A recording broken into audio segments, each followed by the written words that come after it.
और इस समय उत्तर प्रदेश के मुख्यमंत्री योगी आदित्यनाथ प्रयागराज में मीडिया से संवाद कर रहे हैं। आइए आपको सीधे वही ले चलते हैं। 1.5 महीने से अधिक समय से लाखों की संख्या में श्रद्धालु है और केवल स्थानीय नहीं है, देश का भी है, दुनिया का भी है।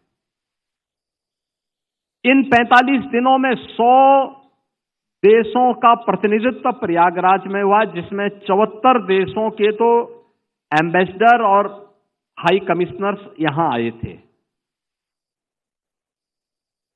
12 देशों के मंत्री या राष्ट्राध्यक्ष की उपस्थिति हुई थी और अन्य देशों से श्रद्धालुजन भी इस कार्यक्रम का हिस्सा बने थे। पर्यटक इस कार्यक्रम का हिस्सा बने थे, जिनको कवर करने का अवसर आपको भी प्राप्त हुआ था जब विभिन्न महास्नान के दौरान या अमृत स्नान के दौरान यहां पर यह कार्यक्रम हो रहे थे।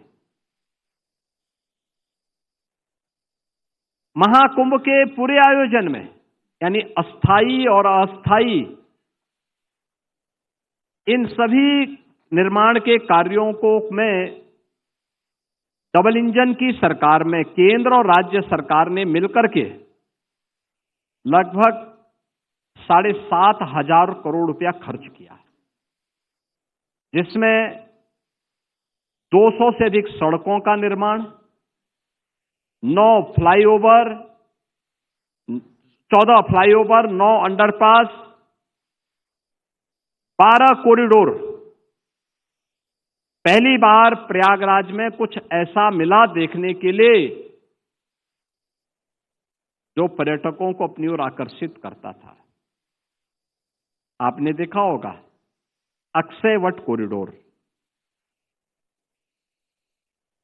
मां सरस्वती कॉरिडोर, कूप कॉरिडोर, पातालपुरी कॉरिडोर, बड़े Hanuman ji corridor, Maharshi Bharadwaj corridor, Nagvasuki corridor,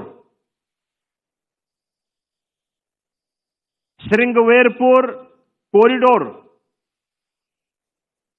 Dwadash Madhav corridor, यानी ये अलग अलग प्रकार के 12 कॉरिडोर प्रयागराज में विकसित हुए हैं, जो टूरिज्म की दृष्टि से हर एक श्रद्धालु को अपनी ओर आकर्षित किया।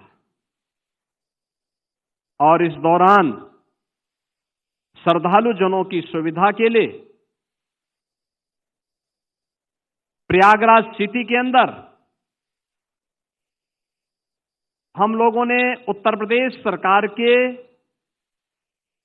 और केंद्र सरकार के मिलकर के लगभग 1 लाख कार्मिक इस पूरी व्यवस्था के साथ जुड़ करके, अधिकारीगण जुड़ करके इस पूरे कार्यक्रम को सफलता की नई ऊंचाई तक पहुंचाए, जिनमें सर्वाधिक सुरक्षा कर्मी उत्तर प्रदेश पुलिस बल के थे, पीएसी के थे, फायर सर्विसेज के थे, जल पुलिस के थे, होमगार्ड के थे, पीआरडी के जवान थे, एटीएस और एसटीएफ के कमांडो भी हम लोगों ने तैयार किए थे। और पूरे मेले को फेस रिकॉग्निशन के साथ जोड़ते हुए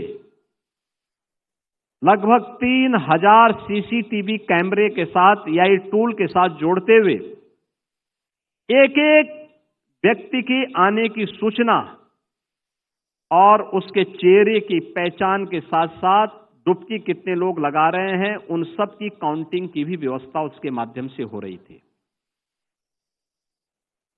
और मुझे उसी से सहायता मिल रही थी। मैं प्रयागराज आता था तो यहां पे तो प्रत्यक्ष देख लेता था, हवाई सर्वेक्षण कर लेता था, लेकिन जब लखनऊ में या कहीं रहता था तो 3000 कैमरों को ही मैं एक एक करके देखता था। 360 डिग्री तक जिन्हें घुमा करके देखा जा सकता था और एक एक एंगल से हम लोग एक एक क्षेत्र को देख सकते थे, कहां पे कौन सी गतिविधि हो रही है, कितना प्रेशर कहां पे डेवलप हो रहा है। यह स्थिति प्रयागराज के अंदर पुलिस की थी। 15,000 से ऊपर यहां पे स्वच्छता कर्मी थे। इसके अलावा 7,000 से अधिक परिवहन निगम की बसेस थी। 750 से अधिक शटल बसेज भी यहां पे लगाई गई थी।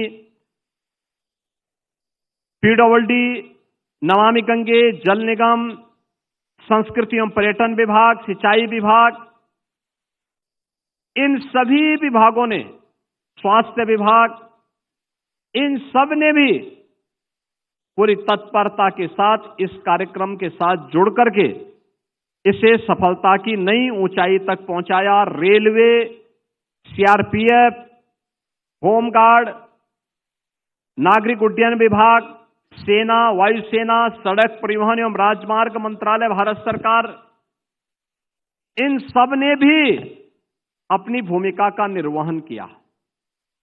रेलवे ने लगभग 13,000 मेला स्पेशल चला करके यात्रियों की सुविधा को सकुशल आगे बढ़ाने का काम किया। 3.25 करोड़ यात्री केवल उत्तर प्रदेश परिवहन निगम की बसेस से प्रयागराज आए। लगातार इन पर कार्य करते हुए पौष पूर्णिमा 13 जनवरी से 26 फरवरी महाशिवरात्रि के अवसर पर कल पूर्णाहुति को यह 45 दिन का महायज्ञ सफलता की नई प्रतिमान स्थापित करते हुए संपन्न हुआ है। इसमें अस्थायी और अस्थायी इंफ्रास्ट्रक्चर प्रयागराज को प्राप्त हुआ। प्रयागराज आज एक स्मार्ट सिटी के रूप में विकसित हुआ और आज जो भी प्रयागराज आएगा तो प्रयागराज को देख करके अभिभूत था। देख करके यहां के विकास, यहां की सुविधा, यहां के मॉडल को देख करके वो सेल्फी ले रहा था, चौराहे चौराहे पे सेल्फी लेता हुआ दिखाई दे रहा था।